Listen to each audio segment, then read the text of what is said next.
This is Ganesh and welcome to my YouTube channel. Today we'll be talking about two people who didn't even graduate from a college but were called one of the greatest inventors the mankind has ever seen. They changed transportation from a two-dimensional north, south, east, west to a third dimension height.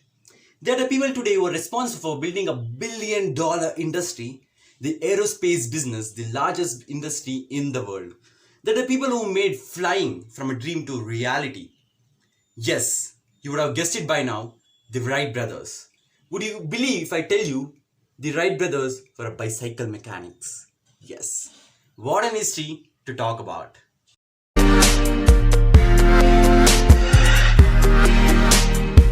Wright brothers, originally called Wilbur Wright and Orville Wright, were born to an American family.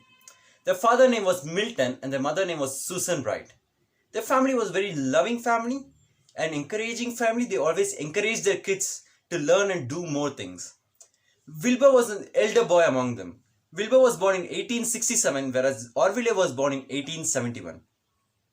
Their father Milton was a bishop in a church, so he used to always be away from home.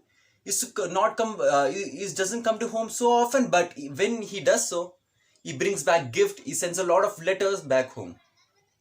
It being said, in 1878, Milton brings back an elastic band-powered helicopter toy to their home. This marks a significant event in the life of Wilbur and Orville. Wilbur and Orville, on seeing that elastic band-powered helicopter, get very excited and they start making copies out of it. This created a spark in their life. Everything was fine, everything was going good up and until 1889, when their mother Susan falls ill due to tuberculosis. Wilbur, being an elder, stopped his education after high school to look after their mother. Orville too lost interest in his high school and he started doing printing business. He started learning printing business. So both of them did not receive any college education. Such a strange thing. The achievement they have done is tremendous, and the strange part of it is they haven't received any college education. Their childhood has been very unusual and very difficult. You know that both of the Wright brothers did not receive college education. They had to do something for the living. We already know that Orville started learning printing business as he lost interest in his high school, so Orville started doing his printing business. Wilbur joins Orville and he becomes an editor to a newspaper called West Side News. He sells those newspapers to a fair amount of people in the streets, to the neighborhoods, and he used to get a fair amount of income. But when both Orville and Wilbur thought of making the business big, there were other established newspaper companies which prevented them. Their first attempt was a big failure. The good thing about these people is that they don't give up. These people started newspaper business in 1890 and they continued till 1894. In 1894, both Wilbur and Orville get an interest and craze upon bicycles. They get a plan of starting a bicycle repairing and selling company. So with the amount of money they used to get from the printing business, they stopped their newspaper business, but they still continued their printing business. From the amount of money they used to get from the printing business, they used it for repairing and selling the bicycles. If we see the careers over the period, there are contrasting careers from a printing business to a newspaper publisher to a bicycle mechanics. There are no connections. But here the actual story begins. The dream of flying becomes a reality. In 1896, both Wilbur and Orville noticed in the newspaper that there were a number of flying missions in the newspapers. Wait. Was there a flying mission?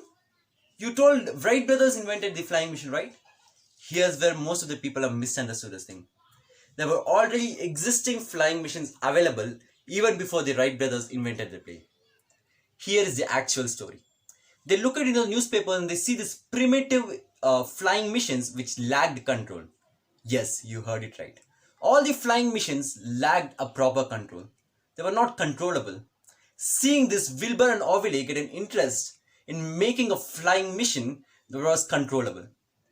They do a lot of experiments on it. They work on it a lot. I'm not going in detail with the planning and inventing of an aeroplane, but they took almost 4 to 5 years to 6 to 7 years planning them.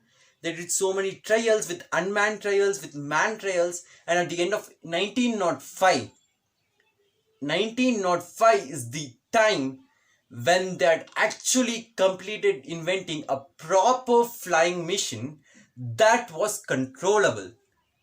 Controllable is a very important word here, because many people think that Wright brothers are the first people to invent a flying machine. No, they were the first people to invent a flying machine that was controllable. This marks a history in human inventions. Inventing is not the end of a story. They need to show it to the world. They need to make economy out of it. They not make their flying machine to just keep it in a place and move on. They had to get some economy out of it. This is how they showed their invention to the world.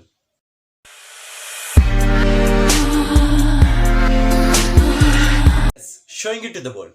People often don't realize that making an invention is not as difficult as making people aware about their invention. That too in that time of the century, where there was no internet, there was no technology to spread their invention. It was a big challenge. After the 1905 flying season, they approached the US War Department, they approached governments and individuals of Russia, France, Germany, but everyone turned them down.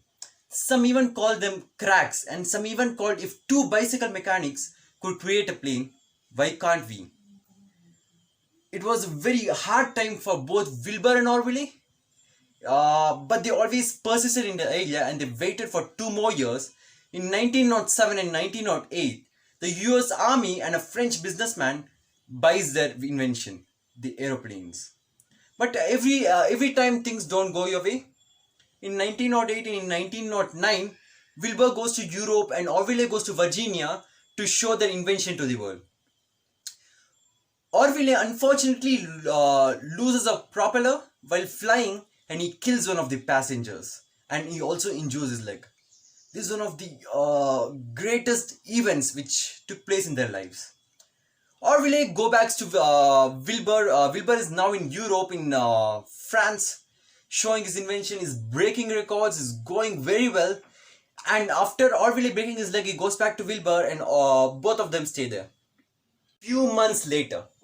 A few months later, after Orville breaking his leg and Wilbur breaking records in Europe, they go back to New York Harbor.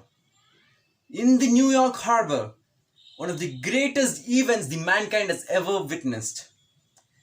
Wilbur flies the aeroplane in front of 1 million people.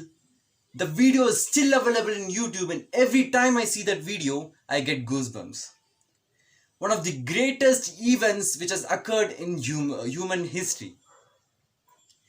I recommend everyone to watch it, and this is one of the greatest events, and these two people are one of the greatest inventors who are responsible for me and you to move from one place to another in such a short span and change the transportation from two-dimensional to the third dimension. And today, we people are imagining and dreaming about going to Mars, going to moon.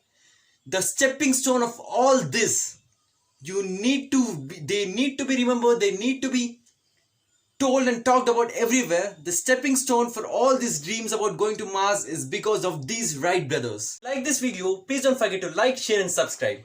Meet you in the next video guys, and until then, this is Ganesh KS signing off.